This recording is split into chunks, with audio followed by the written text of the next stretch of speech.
We are here now for our third feature match of the night. It's about to start up here. Yeah, we're going to have Adam S. or Wisma, who was our winner of a recent league, Streets of New Capenna, against Jeremy, very long time league veteran, many top eights, very consistent performer, and they're both off to a hot start this league. So Jeremy's at 4-0 and Adam's at 3-1. So similar to the last round, we might see some decks that are a little janky, with not too many losses. But these decks have been doing well, so and I expect to see good plays by both players. So what's Jeremy looking at in his hand there, Justin? Well, from what I can see, his deck seems to be Abzan with the white-green duel and a swamp, along Hmm. with 4 white cards and a double pip black card. Okay, so Abzan and Adam's deck is looking much the same. He has Abzan cards in his hand. He has two Broken Wings in hand. I guess when you're at one loss, you main deck two Broken Wings. He has a Yavimaya Sojourner, which looks like it's going to cost 5 for the time being. And that Uh, seems like a very common archetype today. yeah, he has a Zar Ojanin, an Aron, which is the white black uncommon, a Runic Shot, and now a Bog Badger, which gives him a play here. Or he could also cast Aaron as well, or Aaron, with his which costs white black. So he can decide which 3/3 to play. Probably the Badger, since if there is a removal in Jeremy's hand, he'd rather have the Aaron for later than a 3/3 here. So what I are just have to take the time Jeremy's to say follow ups that here? the 2-drop uncommons for white and black in this set are like absurdly powerful. Yeah, Like they're these both knights. knights. Yeah, we don't get these pump abilities much anymore. It's very unusual to see that a +1/+1 for 2 mana on a creature that already attacks well. In both cases. Also, just talking about, I don't know if we'll see it in either of their decks, but there's also the Phyrexian Missionary, very Oh, just upstatic card for like 2 mana, and then just gets a creature back for 4. yeah, that card's just very good. So Adam does not have a land here. He can cast his Aron. He has a tribute to Urborg if he wants to pick off that 2/2 at some point.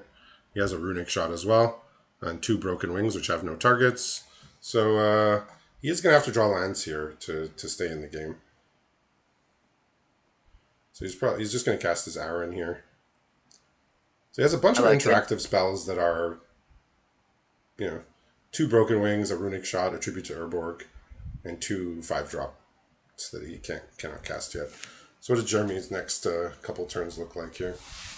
Well, like Adam, he just doesn't have another land. He can't just play like one of his 2/5 drops and send your Konosuba Zar Ojanin, Okay. but he will now see what defender pile he has in his deck. All right. So does he have Ooh, a wingmantle he does. chaplains at his disposal? He has one Wingmantle Chaplain, another Tutor, a Okay. Vine Wall, and I did not get a Yeah, chance so to he has see the the little last one. defender package here. He's not. So he had another shield wall sentinel, but he's just going to go for the two birds here rather than keep the chain going. I think further down League, if people kept opening Dominaria, we might have a chance to see a dedicated defender deck. Yeah, you would need like multiple copies of different uncommons to make it consistent enough. Um, but something like Blight Pile can be pretty threatening, along with obviously the Wingmantle Chaplain, which has been a standout in draft. You barely ever see it. They get first or second picked all the time. When you're able to just like, have a Tutor at common and just be able to find your kind of bomb card. Yeah, so this was a bit of an unusual play here where his Aaron got blocked by everything and he used a Broken Wings, but the Aaron still traded with all the tokens. So At the end of the day, it's still two cards for two, which I'm sure both players are not too saddened by. Like, yeah, but Adam's cards were quite a bit better, I would say. yeah, Right. Jeremy's really happy. He's up on cards here. All right, so here's the Czar. Uh, Unfortunately, we don't have an answer to that here. I can't cast any creatures. I think Adam might just have to play a Shadow Prophecy here. Uh, he could alternatively try and kill the Tsar in combat with a tribute to Urborg. I don't know if Jeremy can stop that. Right. So since the Baja wasn't blocked, looks like he's just gonna Shadow Prophecy main phase. Look at 3 cards, get the 2 best. Ideally some lands. So he's okay. So he's found his lands here. He's looking at 2 plains and a Sunlight Marsh. So I think he'll just take both plains so he can have all his mana untapped. But we'll see. This Arajan is going to do a lot of work just because both players know that there is a wingmantle chaplain, Yeah. right? To So just yeah. pump up the bird. Yeah, it's just 1 bird, but that's still pretty good. A 2/2 flyer is a real threat. That could become a 3/3 next turn. Yeah, 1/1 flyer. I mean, it can pick him for damage, but a 2/2 flyer can't be ignored for too many turns. And with Adam at 11, you know, he's gonna have to probably use his tribute to Urborg or Broken Wings on a 2/2 bird. So Adam's now set up to at least cast his spells, but Jeremy had the defender. Did he just draw that, or did he have that all along? He had all along since the beginning, Okay. and now it's gonna prove difficult. Yeah, so now he's gonna go to 7, and there's gonna be 4 power worth of flying. So he can't answer it with just 1 card. He might just use his tribute to Urborg here on a token. This is kind of why the wingmantle chaplain is so strong. Not because the bird, because each bird is effectively a card. Yeah, 1/1 flyer is pretty close to a full card worth, and then when you get multiple of them, it's just it's very strong if you can get it together.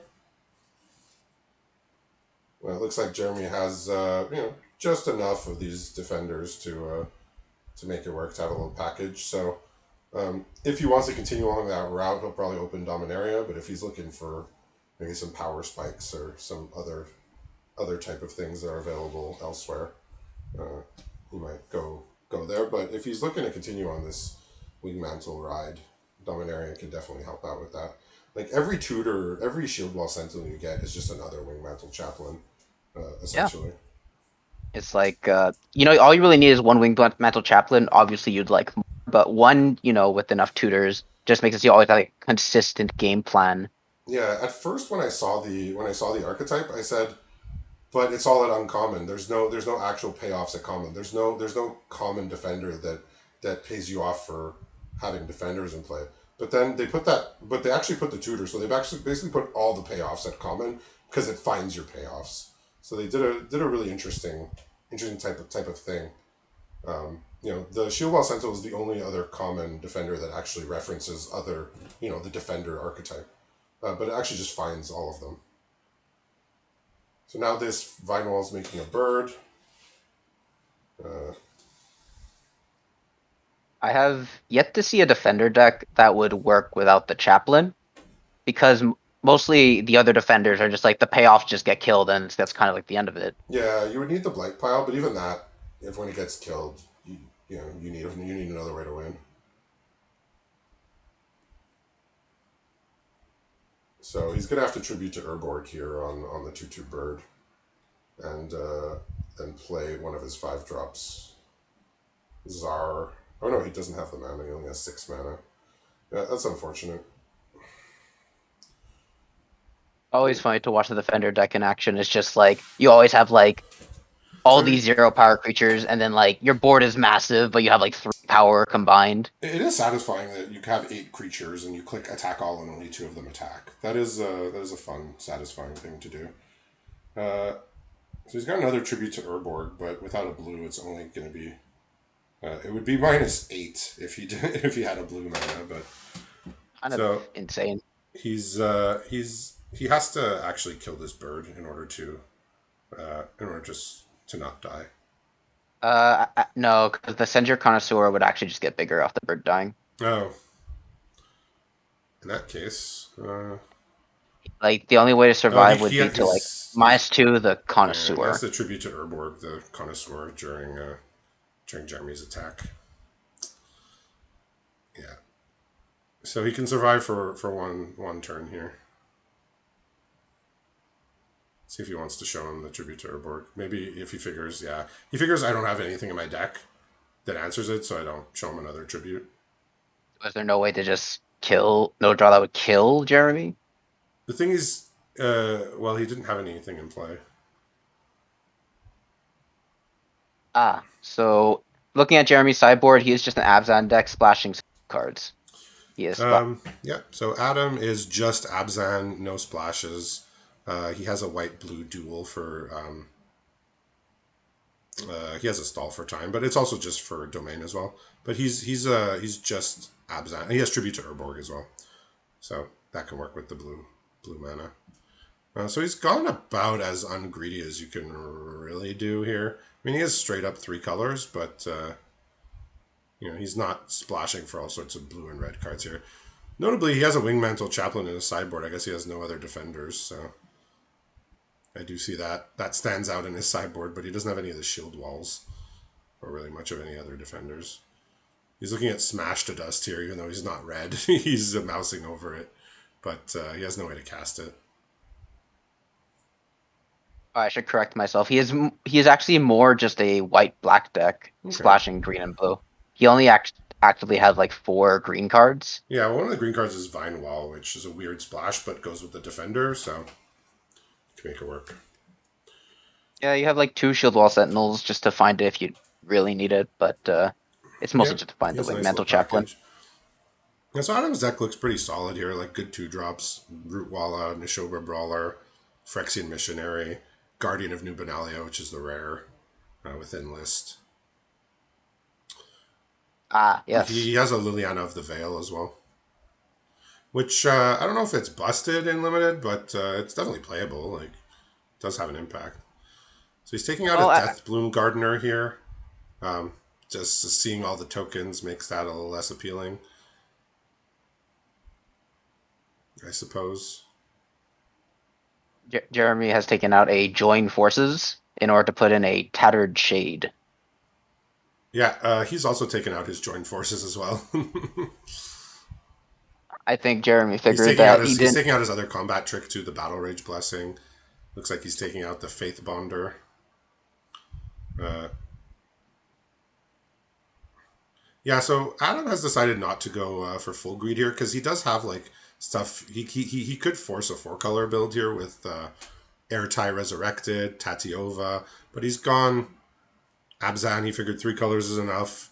Don't need to stretch my mana even further. So weird to say that a 3-color deck is disciplined, but considering this set and how splashable and how good both of those cards are, I would say he's shown some restraint here with his build.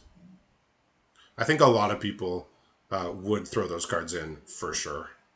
I think that's more to say about his character than Yeah.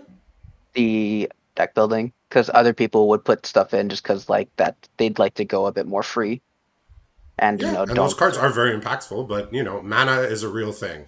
And even with the dual lands, 60 card sealed mana bases are still bad. Limited mana bases are just bad.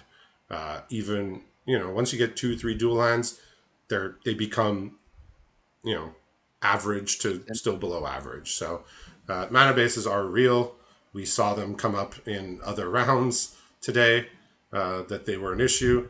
So, I do give him some credit there because, as I said, a lot of people would just throw those cards in because they are powerful, they are game breaking, and, they're not difficult to splash, but he says 3 colors is more than enough. So what's Jeremy looking at here, this game in his hand? Jeremy's looking at he drew half his green cards with no force, but the Crystal Grotto and now you see the Savage Mana Worker Ah, will do some work in helping him with his problems. but the question is, will it be a 5/5 at some point? I would not think so in Yeah. this deck. Doesn't seem like it would have the capacity to give it +4, +2. So the Crystal Grotto is once again causing a bit of a headache here because it's still not letting him really cast anything. He has Argivian Cavalier, which is 2 and a white. He has Aaron, which is white, white, black. And he has Liliana, which is 1 black, black. So none of those can be cast currently. But he is playing a Shadow Prophecy. He's going to pick up a Leyline Binding and a Sunlit Marsh, most I like it. likely. He has So I to. don't know. Is he He, capable of playing something else next turn with a tap land? he could cast a Tribute to Urborg on something, but he has no other 3 mana plays that fit his current lands. Yeah, so he's taking the Leyline Binding. Or he could cast Leyline Binding, I suppose. But I don't know if he wants to do that on whatever Jeremy plays on turn 3. Jeremy current does not have a fourth land in hand, so he would not have options to cast Okay, his so he's got 2 apparition Tribute itself. to Urborg. He's got a Leyline Binding that he can actually cast since it would cost 1 and a white. And he has 3 that he can use the Grotto. He's just going to kill this 3/2, stay alive. His hand is powerful. You know, Aaron is good, Liliana can be good. He has very efficient removal here. So as long as he doesn't get run over, he's going to make it to the late game. So it looks like Jeremy has not found more lands to play. No, and with a 5 and 7 drop in hand, it's gonna hurt for quite a bit if he So, doesn't draw any of these so he's lands. kind of just on 3 cards in his hand for the next little while. Yeah. Yeah, so Adam is seeing this. He says, I'm just going to stay alive. Don't need to cast my Liliana. Don't need to cast my Aaron. And he's actually just going to kill this mana worker here just to exacerbate the color issues that Jeremy's having on top of not drawing lands.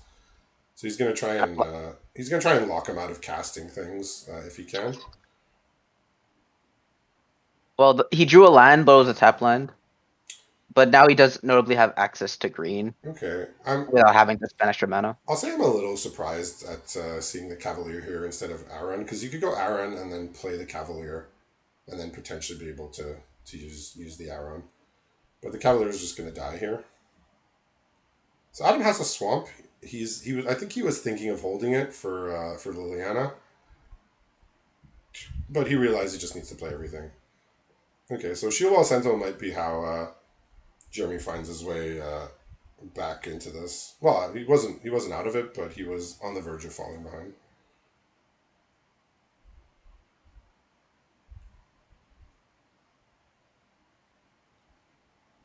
So Adam Where has a choice. He can just play a 5 mana 3/4 flyer, which he drew for turn, the Shai's Acolyte. So he has Prayer of Binding, Liliana, Leyline Binding, and Aaron, Benalia's Rune. So he could do all the binding that he wants. I think the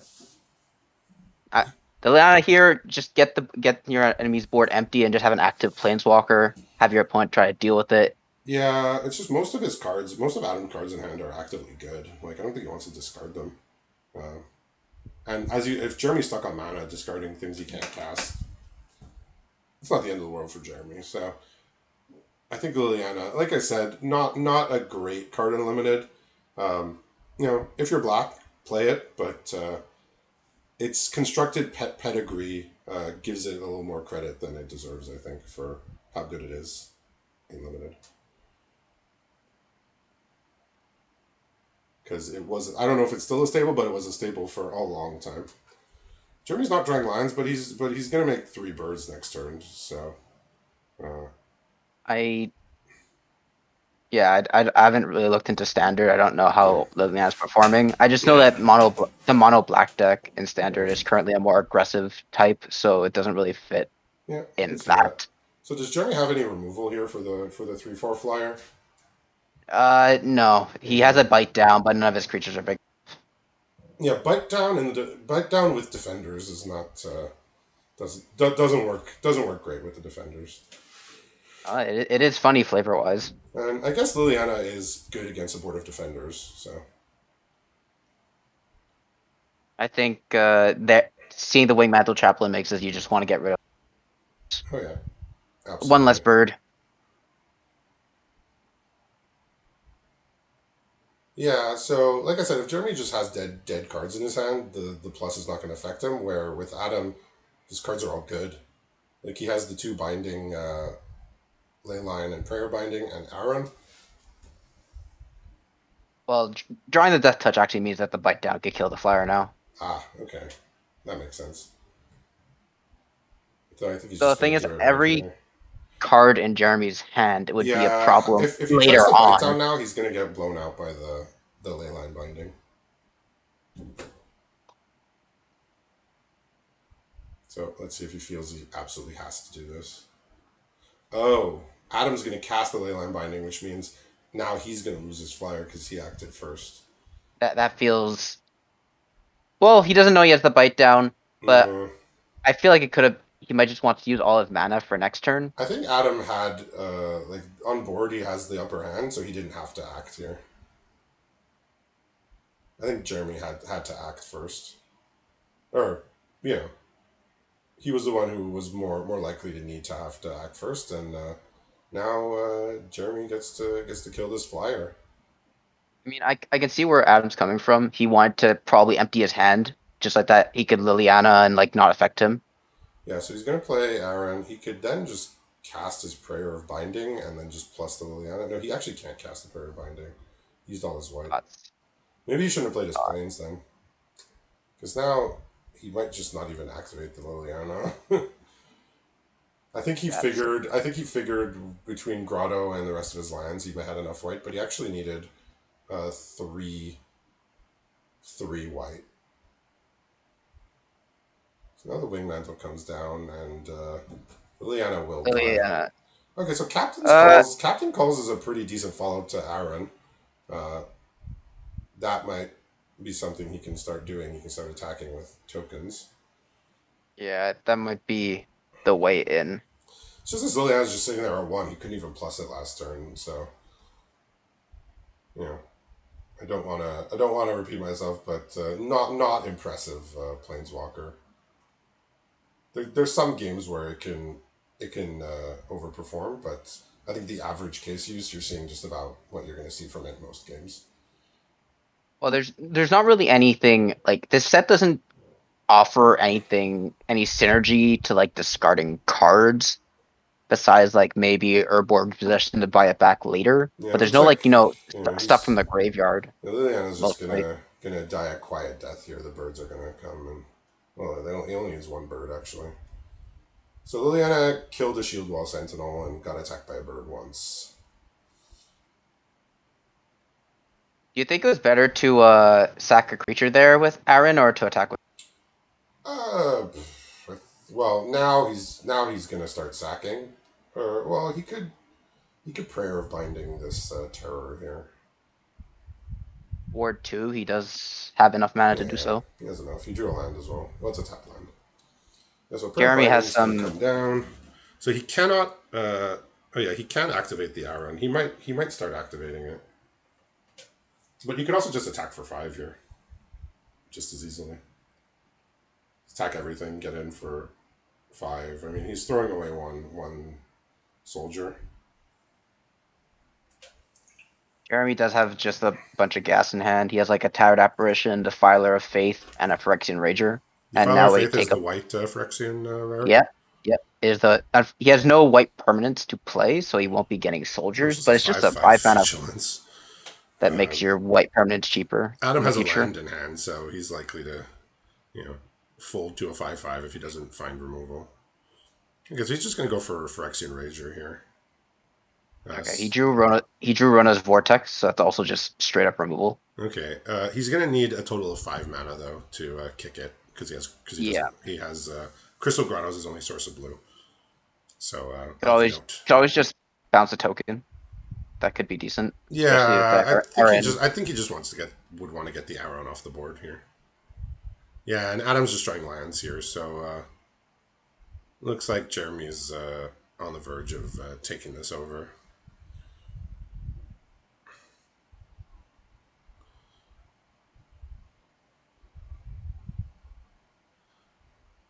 Fortunately, So it feels like it was a very awkward situation for Adam, where he's using his removal spells, yes, on like the like some good targets, but like if Jeremy managed to curve out and played like Defiler, that probably would have gone in uh like Leyline Binding or Prayered and like yeah, some more impactful creatures.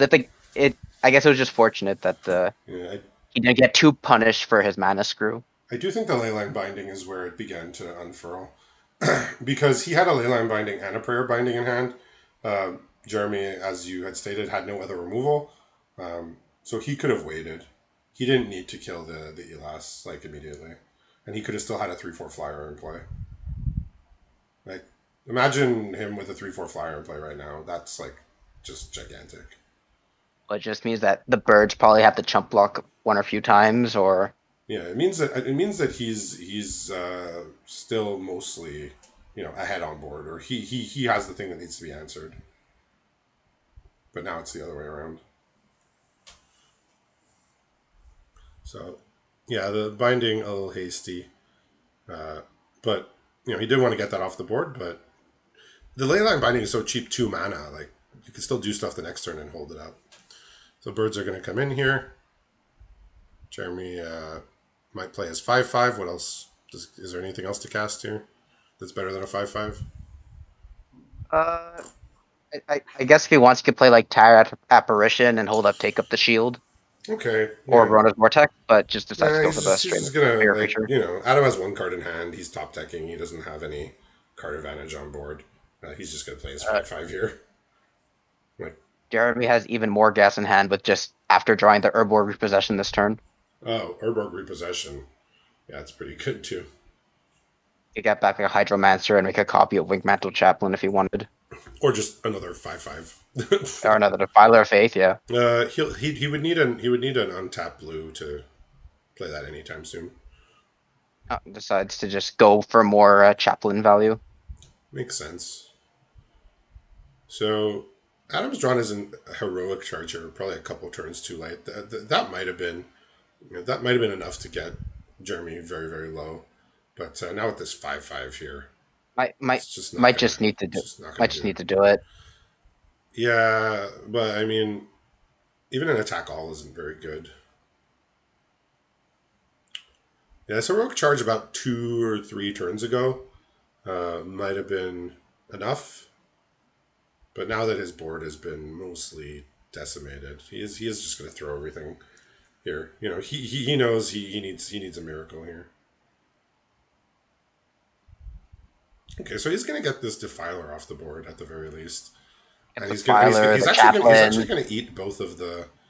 Um, yeah, this is actually about as good blocks as he could have hoped for. I think.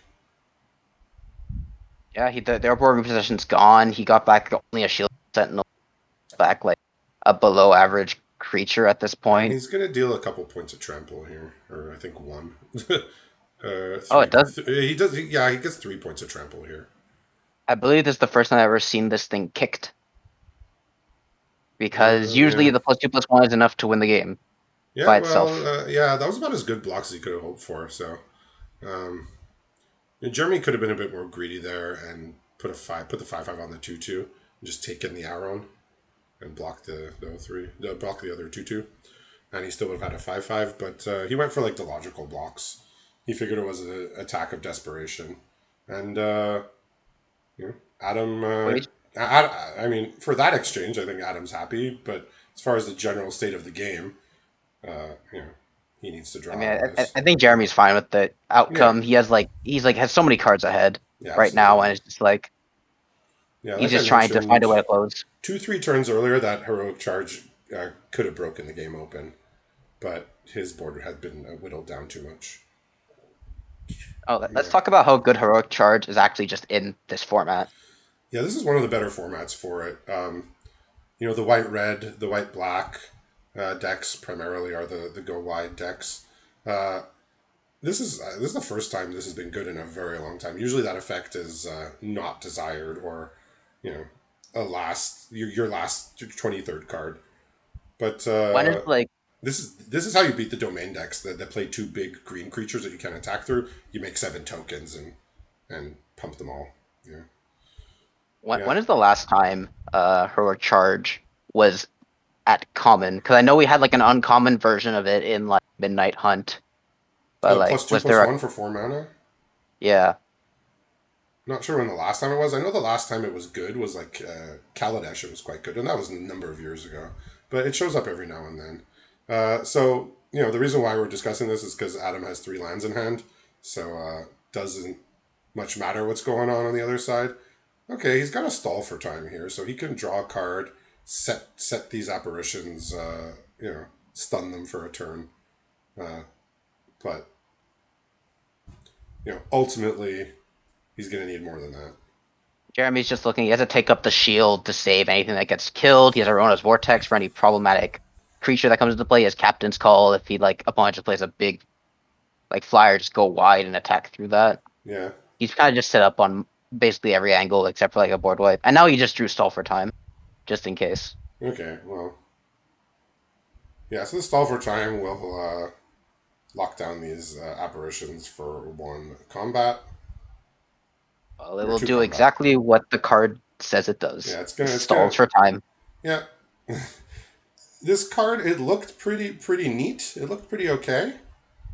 Um, but turns out it wasn't great. And he's drawn another land here. It turns out when your card's called Stall for Time, it probably means it's not going to actually make much headway. The decks I see it being really good in is like a controlling deck where if you have like a lot of late game and like a lot of like board wipes, you could just like stall for time and then eventually you just clean up the board. Or it's just in a very tempo aggro deck where you just want to push in your damage early and kill them. Yeah, it reminds me a bit of, I think it was from Innistrad. It was a white instant that could tap two creatures with a blue flashback. It's like kind of reminiscent of that. Oh sure, yeah. Yeah, because it's like I think it's like similar total mana cost, similar impact on the game. Like instead of drawing a card, you just draw itself again, right? And it's like dread, yeah, something dread. feeling of dread, I believe. Yeah, we're talking through this because we see this game is over, unfortunately for Adam here. Just too many lands and the wrong lands at the beginning of the game. So congratulations to Jeremy, off to a 5-0 start. Very impressive. Looks like he's primed to at least try and make a top 8 run as he does quite often in our league. So congratulations to him, and we'll have more future matches next week on Monday.